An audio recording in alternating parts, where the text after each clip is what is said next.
The Dominican American National Roundtable has and will always make its mission to be the voice of the Dominican American community. They're committed to ensuring their quality of life by highlighting their already many accomplishments. On Friday, October 7th, they're honoring some leaders in the community with their annual Leadership Summit taking place right here on the campus of Lehman College. Here now to talk more with us on the summit is the president, Dr. Teresa Feliciano. We thank you so much for sharing with us, and good to have you. Thank you for having us. Good. On the show. Summit is right around the corner, and of course, it's got to be an exciting time for you guys as you gather up for this year's event. As every year, we have our National Leadership Summit, and this year we're coming to the Bronx, to Lehman College. Not by coincidence. Bronx, as you know, is the place with the most Dominicans outside of the Dominican Republic in the world. The Dominican population has grown considerably in the Bronx. So our national conference is coming to Lehman College. We'll be here October 7th to 9th.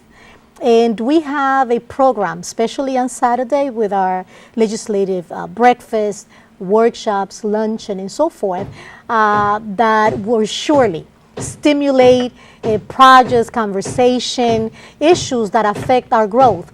For example, two of the workshops that we have planned, one is Dominicans and African Americans. Let's talk. The purpose of this workshop is actually to explore ways of becoming a force to reckon with, to create coalitions that, would advance both of our interests. You have these two minority communities living right here. And there's a little disconnect.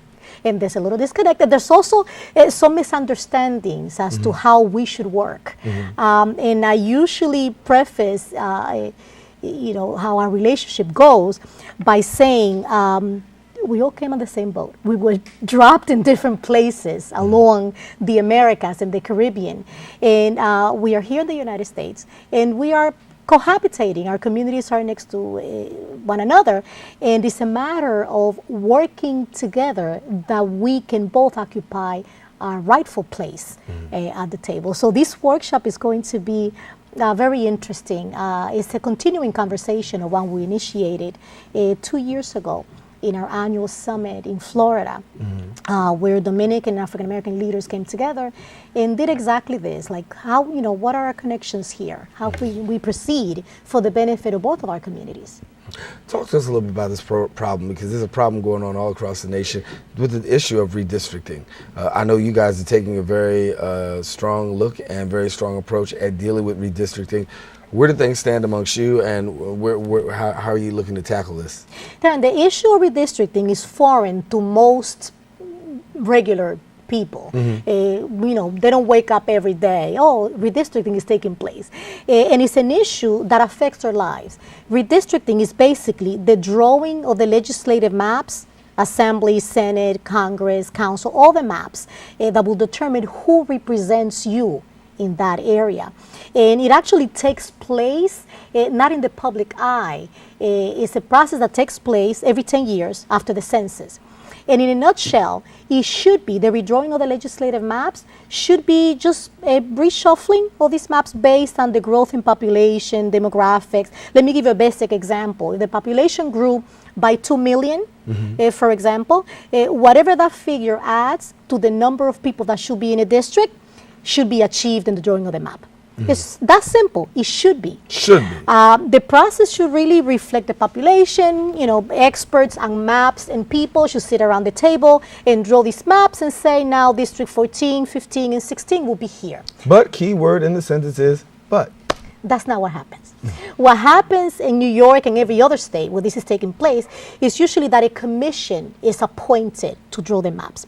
Guess what? The commission is appointed by the dominant political parties. So the commission is 50% Democrat, 50% Republican. When this group comes together, guess what their interest is going to be?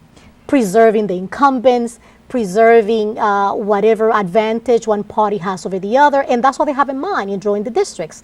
Never mind population growth, proper representation, or anything like that. So where we come in as an organization, and the public, the community can come in, is Officially, this task force, this commission in New York, has hearings, open hearings, where the public can come in and suggest what maps they want, what would be representation for them. So people can come in. The Roundtable has been doing this in New Jersey and Massachusetts, now in New York. We're coming in and we're saying this map, particularly right now, in the Bronx and Washington Heights, will provide representation for Latinos in New York. Let me tell you that with the population that is now about 19% in the state of New York, logic and fairness will say that we would have 19% representation in the legislature. It's not that way. 19% would be out of 150 assembly persons, we should have 25. Out of 62 senators, we should have 10. Right. Out of 29 congressmen, women, we should have 5. Right now, New York has 2 Latino Congress members. When it should, we should have 5. We are proposing maps in the areas where Latinos are concentrated that will favor or that would allow us to elect candidates of our choice, which is one of the principles of redistricting, that communities of interest, meaning communities that have interest in common, socioeconomic status, education, places of worship, transportation, they are represented by a person who reflects them, who is one of them. That's what really, the 1965 Voter Rights Act calls for. What kind of response are you getting, given the fact of addressing the whole issue of redistricting? What's the response been on the public side, if you can share with those people that you've been sharing this with? The response varies, depending on who's giving it to you. The community is claiming, they want representation. For example, our growing communities, like I said, in Washington Heights, in West Bronx, and in the Bronx, say we want more representation. You have, we don't have it, for example. So that response is good. They're coming in, they're testifying. And I would say the politicians or the elected officials, if our proposed maps affect their district, in that the lines take a little bit away from them, or it takes them a little, away from the area, they're not happy. They, don't touch this, they would say, or don't touch my constituency, not to affect the percentage they will have of a certain group. And in the most extreme case, if there's one elected official whose district is going to be considerably changed to be more Latino, of course, she's screaming, right. And won't have that. But as I said before, we are going by what is the principle of redistricting. We need to see the population of the places where we live reflected in these maps that will determine who's going to represent us. And we're going to tell you that you can hear this discussion and a whole lot more discussion that's taking place October 7th to 9th right here at Lehman College. And you can register for the DNR 14th Annual National Leadership Summit. There you see the information on your screen right there. Our advancement in education, economic development, and community empowerment paving the way. What more do you want people to know in terms of getting in touch and being a part of this? They have to come to the conference. On Friday, I didn't mention, there's going to be a youth extravaganza, Friday the 7th, right at the Lovinger Theater in Lehman. And we're asking students, everyone, the youth is going to put out a show. It's a showcase of bachata, poetry, statements. It's going to be a beautiful youth night. And then the conference is Saturday from 8 to 10.